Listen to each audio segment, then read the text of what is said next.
আসসালামু আলাইকুম। সম্মানিত সুধীমণ্ডলী, আমরা সূরা জুমারের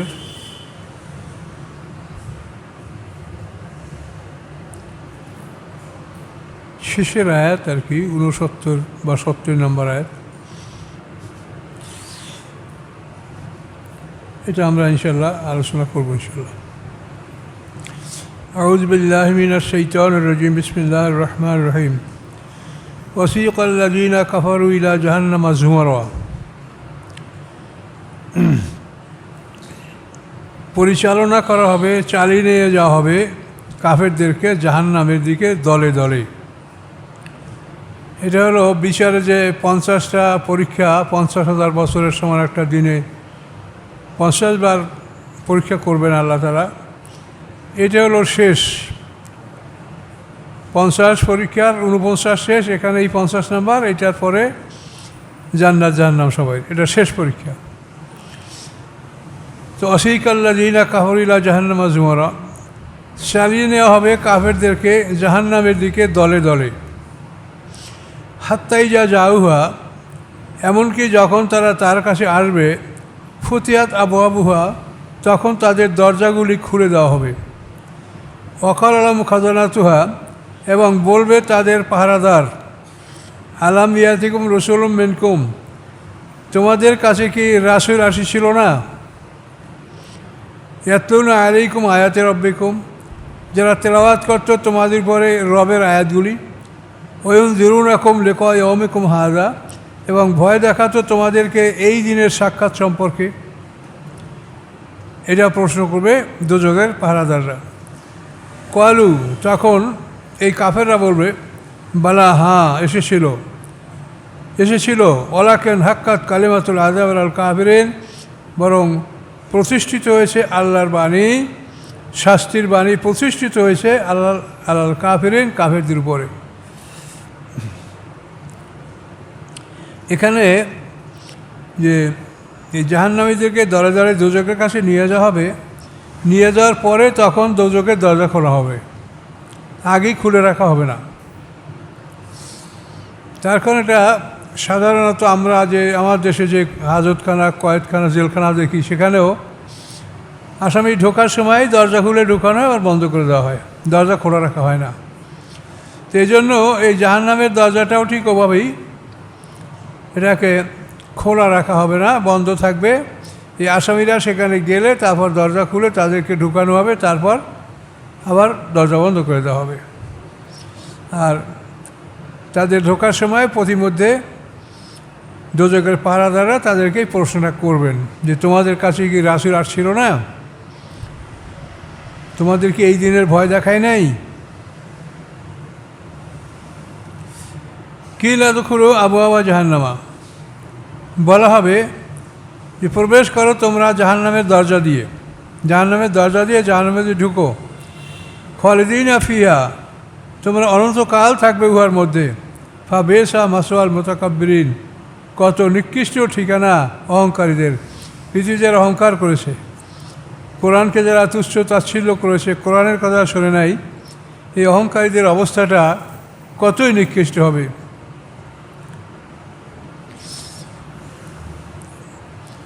এরপরে 2 নম্বর, ওয়াসিকাল্লাযীনা তাকাউ রাব্বাহুম ইলাল জান্নাতি যুমারা, চালিয়ে নিয়ে যাওয়া হবে আল্লাযীনা তাকাউ রাব্বাহুম, তাদেরকে যারা তাদের রবকে ভয় করেছে, ইলা জাহান্নামা যুমারা, ইলাল জান্নাতি যুমারা, জান্নাতের দিকে তাদেরকে দলে দলে নিয়ে যাওয়া হবে। তাহলে 2 দলকে বলা হয়েছে ওয়াসিকা, চালানো হবে। জাহান্নামীদেরকে চালিয়ে নিয়ে যাওয়া হবে, আর এদিকে জান্নাতবাসীদেরকে বলা হবে চালানো হবে। তো তাফসীরকাররা বলছেন, ব্যবধান হলো জাহান্নামীদের চালানোর অর্থ হলো তাদের সওয়ারি, তাদের যে বাহন, তাদের বাহনে সওয়ার হওয়ার পরে জান্নাতবাসীকে তাদের বাহন হাঁকিয়ে তাদেরকে নিয়ে যাওয়া হবে। তো এই জন্য শিকা শব্দ 2 জায়গায় ব্যবহার করা হয়েছে। তো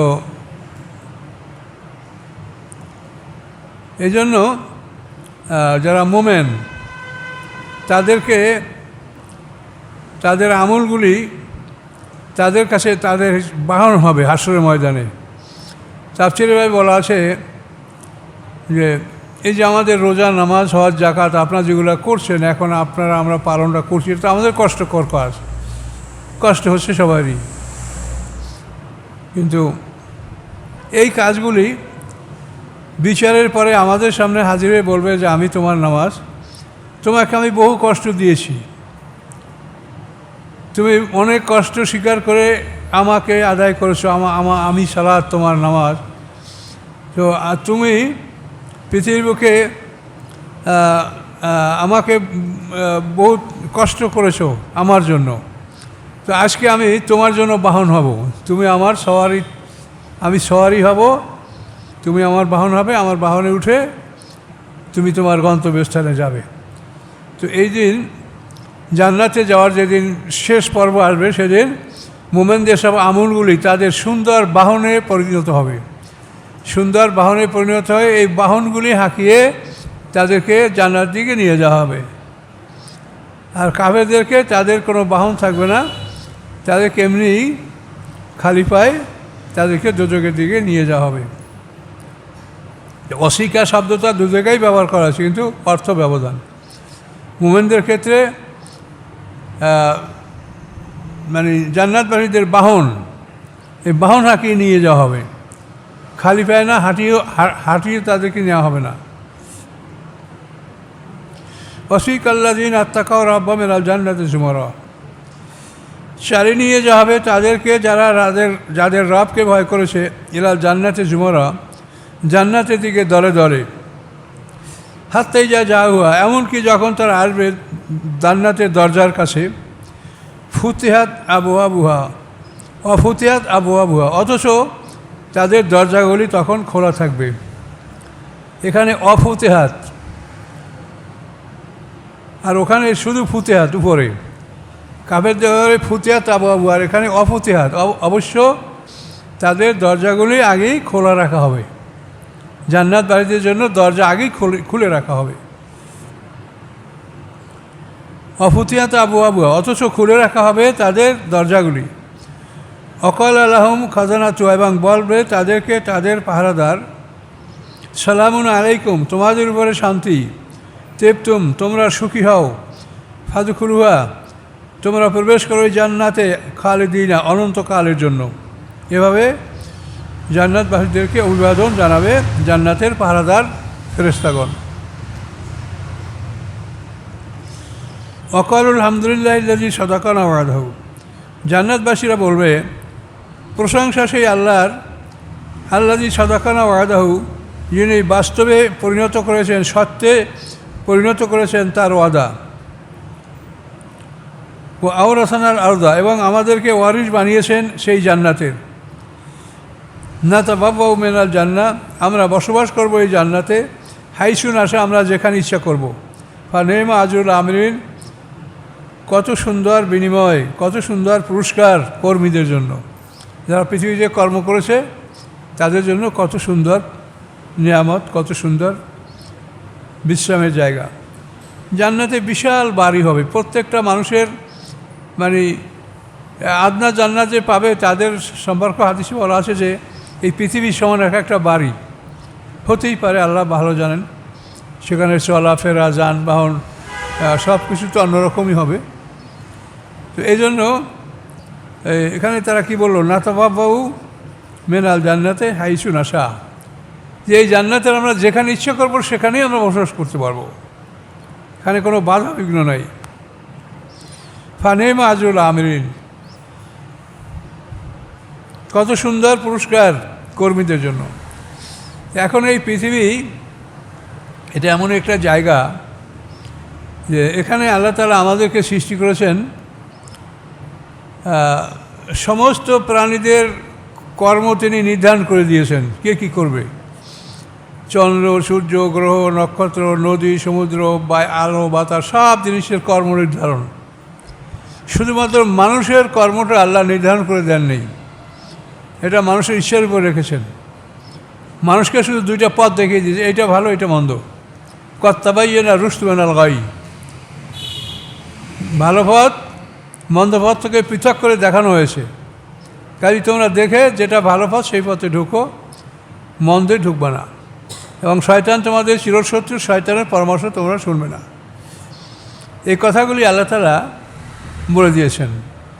তো এই জন্য আমাদের সতর্ক থাকতে হবে যে এই পৃথিবীতে একমাত্র মানুষ, এই মানব জাতির আমলকে আল্লাহ তাআলা স্থির করে দেন না যে তুমি এই করবে। তুমি আব্দুর রহমান এই কাজের জন্য তোমাকে বানিয়েছে আল্লাহ বলেন নাই। তুমি আব্দুর রহমান, তুমি ইচ্ছা করলে রহমানের কাজও করতে পারো, আর যদি ইচ্ছা করো শয়তানের পথ অবলম্বন করতে পারো, এটা তোমার ইচ্ছা। শুধু মানুষ রব্বুনাল্লাযী আতা কুল্লা শাইইন খালকাহু সুম্মা হাদা। ফেরাউন জিজ্ঞাসা করছিল মূসা আলাইহিস সালামকে, তোমাদের রব কি? তো মূসা আলাইহিস সালাম বললেন, রব্বুনাল্লাযী আতা কুল্লা শাইইন খালকাহু সুম্মা হাদা। আমাদের রব হলেন তিনি আতা কুল্লা শাইইন খালকাহু সুম্মা হাদা, সমস্ত যে সৃষ্টি করেছেন, সৃষ্টি করে তাদেরকে হেদায়েত দান করেছেন। এটা হলো আল্লাহর কাজ। তো মানুষের জন্য শুধু এই হেদায়েতটা তিনি অস্থায়ীভাবে তিনি দেখিয়ে দিয়েছেন, এই ভালো এই মন্দ তোমরা দেখে শুনে কাজ করো। তো মানুষ, খুব কম মানুষই আল্লাহর এই পথকে বুঝতে পেরেছে, অধিকাংশ মানুষই শয়তানের পথ অবলম্বন করেছে এবং দুনিয়ার দিকে আকৃষ্ট হয়েছে।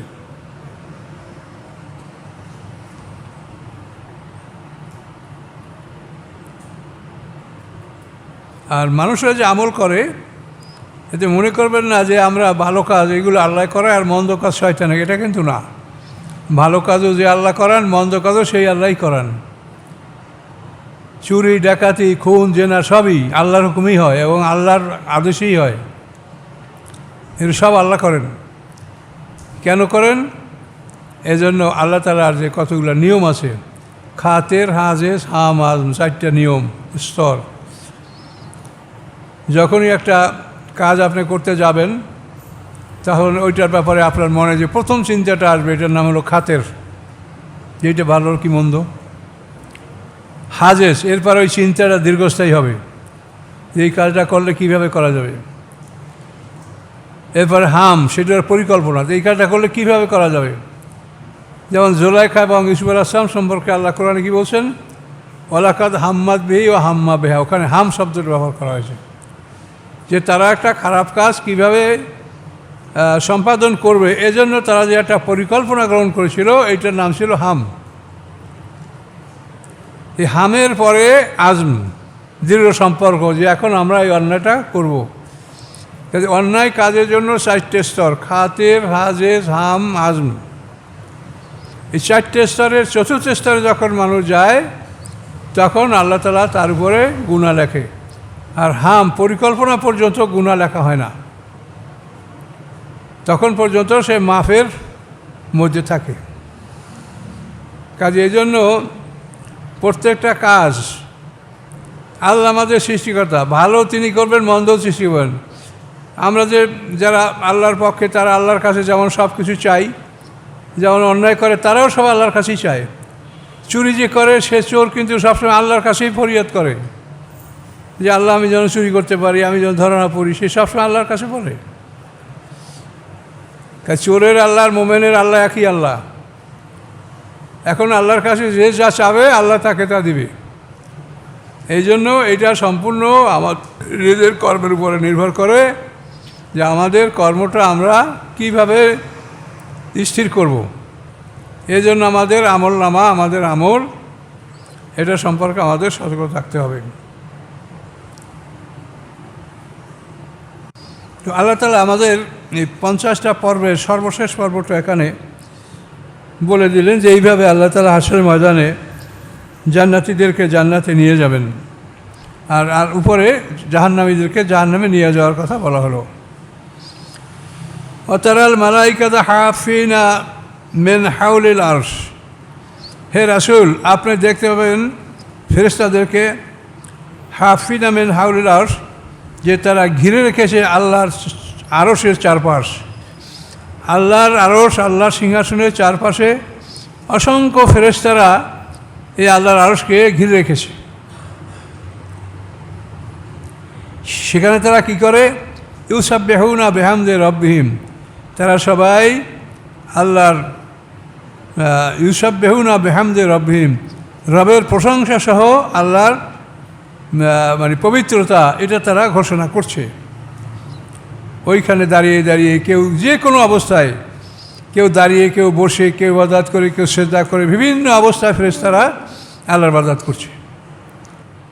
আমরা নামাজে যে অবস্থাগুলি অবস্থান করি, এই সকল অবস্থাতেই ফেরেশতারা আল্লাহর ইবাদত করে, দাঁড়িয়ে, বসে, রুকু করে, সেজদা করে, বিভিন্ন অবস্থায়। অকুদিয়া বাইনহুম বিল হক, এবং ফয়সালা করা হবে তাদের মধ্যে ন্যায়সঙ্গতভাবে। ওয়াকিল আলহামদুলিল্লাহ রব্বুল আলামিন, এবং বিচারের পরে বলা হবে সমস্ত প্রশংসা আল্লাহ রব্বুল আলামিনের। বিচারের পরে কেউ বলবে না যে এই বিচারটা আমি আরও উপরে কোর্ট থাকলে আমি উপরে কোর্টে যাব, হাইকোর্টে যাব, সুপ্রিম কোর্টে যাব, এরকম কেউ বলবে না। বিচারের উপরে সবাই সন্তুষ্ট থাকবে এবং সবাই নিশ্চিত হবে যে বিচার এমনভাবে হয়েছে, এই বিচারের পরে আর কোনো বিচার নাই। এই জন্য সবাই বিচারের পরে আলহামদুলিল্লাহ রব্বুল আলামিন বলবে। এটা মুমিনরাও বলবে, কাফেররাও বলবে। কারণ আল্লাহর বিচারের উপরে আর কোনো বিচার নাই, এবং এই বিচারের চাইতে আর কোনো ন্যায় বিচারের আশা কেউ করতে পারে না, কোনো মানুষ করবেও না। এজন্য বিচার সমাপ্ত হবে এবং বলা হবে আলহামদুলিল্লাহ রব্বুল আলামিন। এই যে সূরা শেষ হলো। তো এখন এই বিচার সমাপ্তির পরে এখন আল্লাহ কী করবেন? এখন আল্লাহ কী করবেন সেটা আল্লাহই ভালো জানেন, আমরা জানি না। আমরা কোরআন থেকে যা পাই তাই বলি। আমরা এতটুকু দেখতে পাই যে এই বিচারের জন্য যখন আল্লাহ তাআলা আসবেন, তখন সূরায়ে আর রহমানের মধ্যে আল্লাহ কি বলেছেন? সানাফরুগু লাকুম আইয়ুহাস সাকালান, যে ভারী দুইটা জাতি। সাকালান মানে ভারী দুইটা জাতি, কিন্তু এই মারমারিক পিকচার এইটার তর্জমা করছেন পরনির্ভরশীল দুইটা জাতি। উনি আশ্চর্য তর্জমা করেছেন। সাকালান মানে ভারী দুইটা জাতি, জিন ও ইনসান, এটা সব তার তাফসীর কারক এটাই করেছে, কিন্তু উনি বলছেন না, পরনির্ভরশীল দুইটা জাতি। তার কারণ আমরা মানুষ, আমরা পরনির্ভরশীল, আমরা আমাদের কোনো কাজ একা করতে পারি না। এরকম জিন জাতীয় পরনির্ভরশীল, তারাও বিভিন্ন সংস্থা, সমাজ, বিভিন্নভাবে তারা তাদের কার্য সম্পাদন করে নেয়। আমরা দেখেন কিছুই করতে পারি না, আমাদের একটা জামা কাপড়, লেবাস, পোশাক কোনোটা আমরা নিজেরা করতে পারি না, সব কাজের না পরনির্ভরশীল। তো বিচারের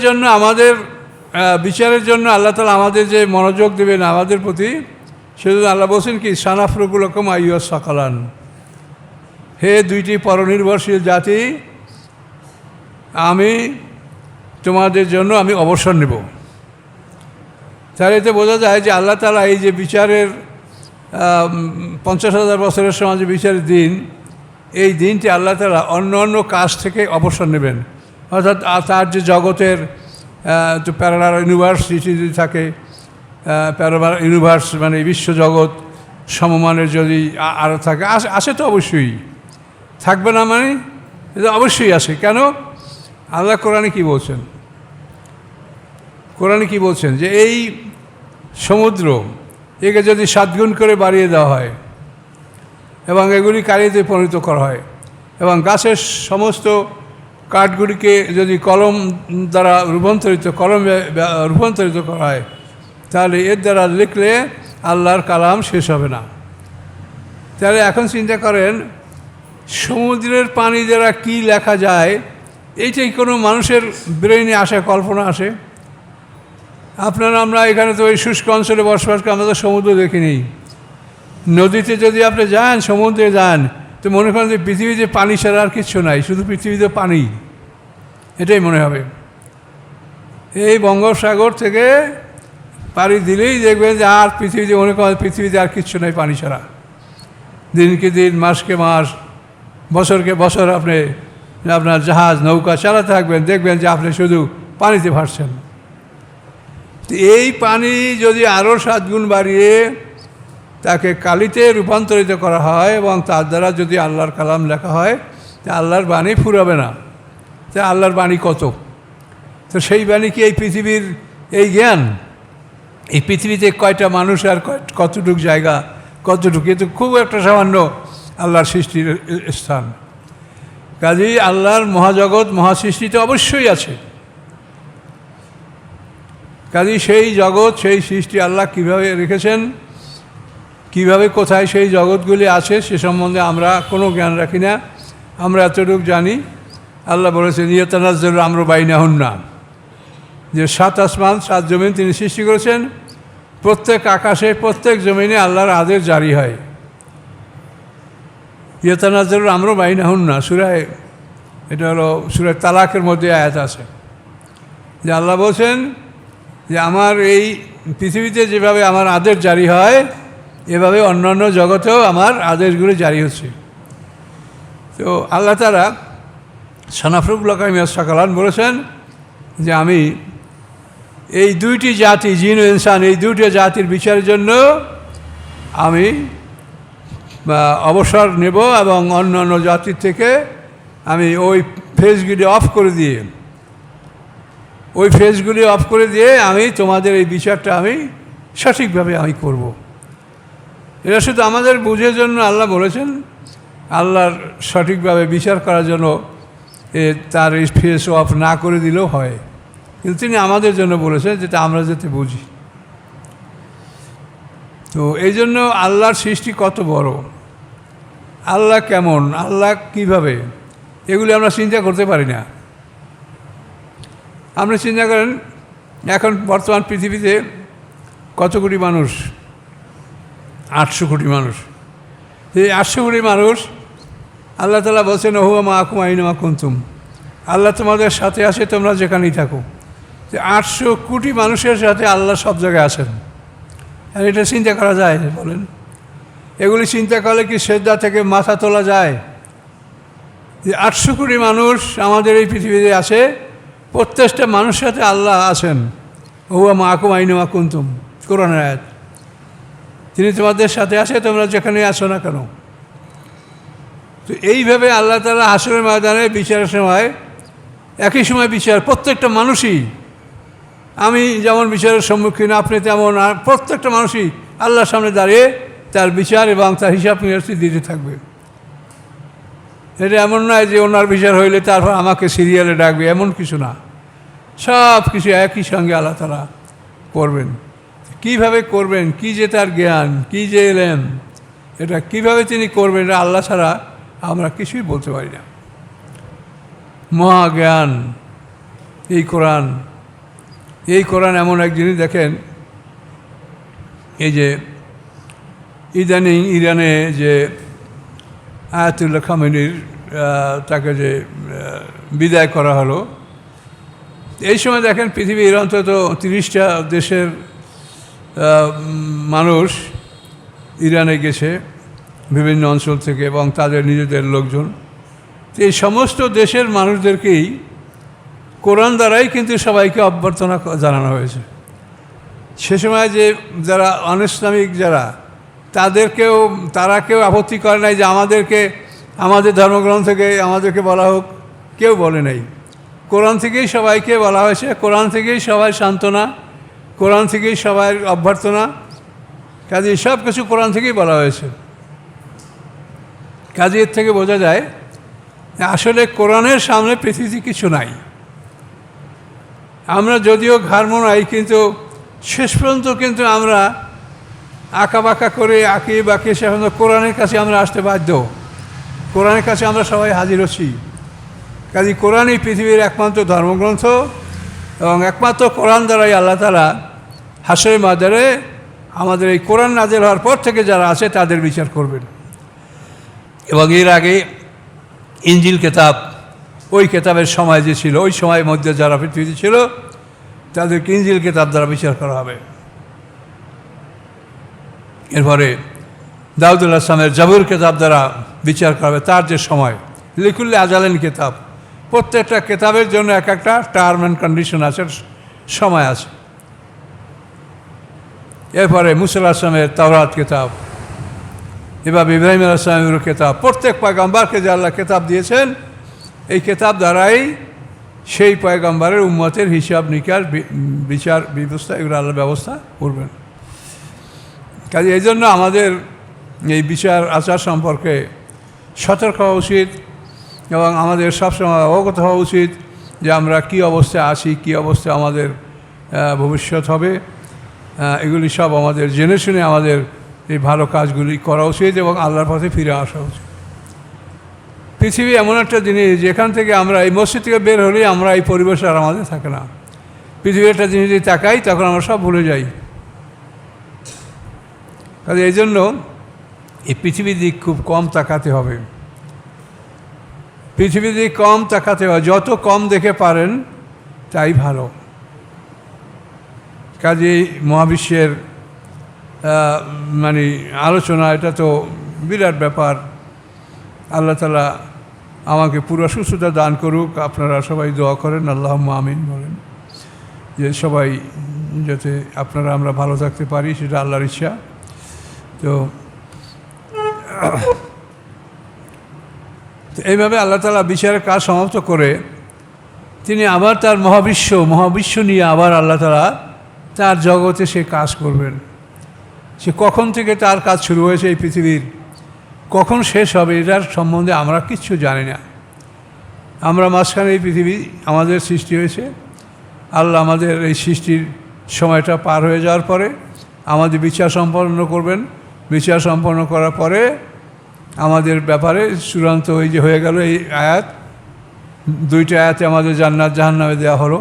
এবং এখানে দেখেন আল্লাহ যে কোরআন পাকে বলেছেন যে তোমরা মানুষ দুই দল, মোমেন এবং কাফের। এটা কিন্তু আল্লাহ কোরআনে বলে দিয়েছেন, হুয়াল্লাযী খালাকাকুম ফামিনকুম কাফের ওয়া মিনকুম মোমেন। তিনি তোমাদের সৃষ্টি করছেন, তোমরা মানুষ দুদল, মোমেন এবং কাফের। কাজে এই জন্য আমরা দুদল মানুষ। এটা দেখেন মরার পরে আমাদের জায়গা ইল্লিন সিজিন, বিচারের পরে জান্নাত জাহান্নাম। তাহলে আমাদের এই দুইটা জায়গার ছাড়া আমাদের জায়গা নেই। মানুষ দুইটা দলে বিভক্ত হবে, মোমেন এবং কাফের, এর বাইরে কোনো দল নাই। পৃথিবী যে আমরা দলাদলি করি এগুলো সব আমাদের ভ্রান্ত এবং ভুল আকিদা। এবং এরা আমরা যারা আলেম আছি এরা আমরা আলেম, আমরা এই জন্য দায়ী থাকবো আল্লাহর কাছে। পৃথিবীতে এর কোনো অস্তিত্ব নাই। মোমেন কাফের এছাড়া কোনো দল নাই পৃথিবীতে। যেই যা বলেন মোমেন কাফের, এর বাইরে কোনো দল নাই। কাজে এই জন্য আমরা মোমেন এবং কাফের এই দুই দল। তবে মোমেন বললেই হবে না, মোমেনদেরকে আল্লাহ পরীক্ষা করবে, এটা কোরআনে আল্লাহ বলেছেন। পরীক্ষায় পাশ করতে হবে। তো এভাবে আমরা আমাদের জীবনকে প্রস্তুত রেখে যদি আমরা যেতে পারি তাহলে আমাদের জন্য ভাগ্য ভালো, আমরা সৌভাগ্যবান হব। ও আর একটা লোকে প্রশ্ন করছে, একটা প্রশ্নের জবাব, যে সরকারি জায়গায় সরকারি ঘরে এখানে মসজিদ করলে নামাজ হবে কি না। এখন আল্লাহ তাআলা কোরআন পাকে তো মানে বহুবার অসংখ্যবার বলেছেন যে আকাশ পৃথিবী এবং এর মাঝখানে যা সব কিছুর মালিক আমি আল্লাহ, সব কিছুর মালিক আল্লাহ। এখন সরকার বেসরকার যারাই যা হোক, আসলে তো মূল মালিক আল্লাহ। এখন পৃথিবীর শৃঙ্খলা বজায় রাখার জন্য আল্লাহ তাআলা আইন দিয়েছেন, এই আইনে তোমরা মেনে চলো, তাহলে তোমরা শান্তি শৃঙ্খলা বজায় থাকবে। এই জন্য আইন কানুন দেওয়া হয়েছে। সেই আইন অনুসারে আমরা জমির মালিক হই, কেউ মালিক না, এভাবে আমরা আছি। তো এখন কথা হচ্ছে পৃথিবীর জমিন সরকারি হোক কি বেসরকারি হোক, ব্যক্তি মালিকানা হোক, যে কোনো জায়গায় মসজিদ বানাতে কোনো আপত্তি নাই, যদি কোনো মানে মালিকের কোনো যদি আপত্তি না থাকে। সরকারের জমি আপনি সরকারের থেকে অনুমতি চান যেখানে আমরা মসজিদ করব, যদি সরকার আপনাকে এই ব্যাপারে অনুমতি দেয় তাহলে আপনি মসজিদ করতে পারবেন। আর যদি অনুমতি না দেয় বা সরকার এখানে অন্য কোনো প্ল্যান থাকে তো সেটা তারা করবেন। কাজে এই জন্য মসজিদ করার জন্য সরকারি আর বেসরকারি জমিন এর মধ্যে কোনো ব্যবধান নাই। ব্যবধানের একটাই বিষয়, সেটা হলো যে ইজনে আম, যেটাকে বলা হয় ইজনে আম, মানে সবার জন্য সমান অধিকার প্রতিষ্ঠিত আছে কিনা।